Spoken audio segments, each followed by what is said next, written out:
presently, weddings can, of course, take place in church, but for how much longer? Let's bring in Reverend Dr. Ian Paul, who is over this side. Hello to you, Reverend. Thanks for joining us on the programme this morning. Churches are open at the moment. They may have to close their doors again. What would you say to the Prime Minister this morning? Well, I'd say three things, I think, and it's what we've expressed in the letter that I signed. Number one is that we can't simply think about this virus in isolation and consider its risks on its own. The lockdown is having a huge effect on all sorts of things. I mean, weddings are one example, but we see the example of the lockdown of students in Scotland, another one. We're really conscious, church leaders are really conscious from our pastoral experience that the lockdown has a huge effect on all sorts of people. It creates fear, it creates isolation, those living on their own, those who are poorer and don't have the luxury of, large places to live in and gardens to visit, they disproportionately suffer. So the first thing I'd want to say is, look, we must consider all the implications of this and all the responses and take the risks around the virus in the round and look at the other implications of lockdown too. So that's the first thing.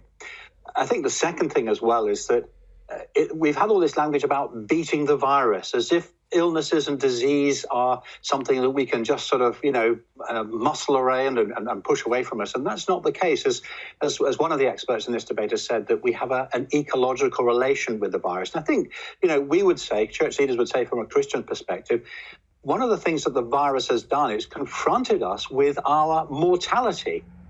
People die of diseases, and we need to put the risks of COVID in the context of the fact that, for instance, today in Britain, typically 1,698 people will die, tragically, and we need to look at the wider picture of what this is telling us. But the third thing, I think, for us as well, is we really want to say to the government, look, the spiritual dimension of life is really important. And the Christian church has a message of hope to offer the world. I was just reading in morning prayer this morning, just before coming on, reading one of the Psalms that was set in the Church of England cycle of prayer. And it says two things: the Lord is full of compassion and of mercy. And then it goes on to say, he knows that we are made of dust. He knows that we are like the grass of the field that pass away. And what we want to say to the Prime Minister is, look, we've got a really important spiritual message here of hope, and that is significant as well. And please don't inhibit us on sharing. This is a time when people have had all sorts of questions raised about life, and we believe we've got something really vital to share, which is going to have a really practical impact on the lives of people in Britain today. Yeah, I'm sure leaders of other faiths will feel exactly the same way as you do this morning. Almost 700 of your colleagues basically suggesting, and I don't know, correct me if I'm wrong, a strong hint certainly that they won't necessarily conform if there is another lockdown. Is that what you're saying? No, I'm certainly not saying that. And one of the things the letter does say very clearly is that we are wanting to work in partnership. We're wanting to make sure that church buildings are safe places to meet. And there's no hint in the letter. I know different people who sign the letter may have different views, but there's no hint in the letter at all of threatening the government or saying we're not going to comply.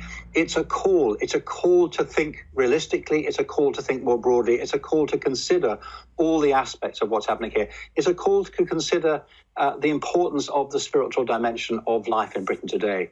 I'm very conscious that in the Gospels we read Jesus saying two things. Number one, he says repeatedly, he says to his disciples, do not fear. And so many people in our country now are surrounded by a sense of fear. I've got neighbours across the road who are afraid to go out of their house.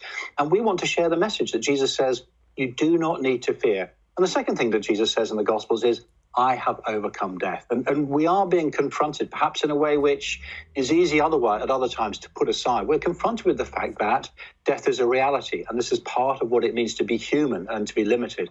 And again, we've got a message of hope and saying, well, we've got a message from a person, Jesus, who says he overcame death. And that's a message we really want to share. Reverend Paul, thank you very much indeed for taking the time to join us this morning. We appreciate it very much. Thank you.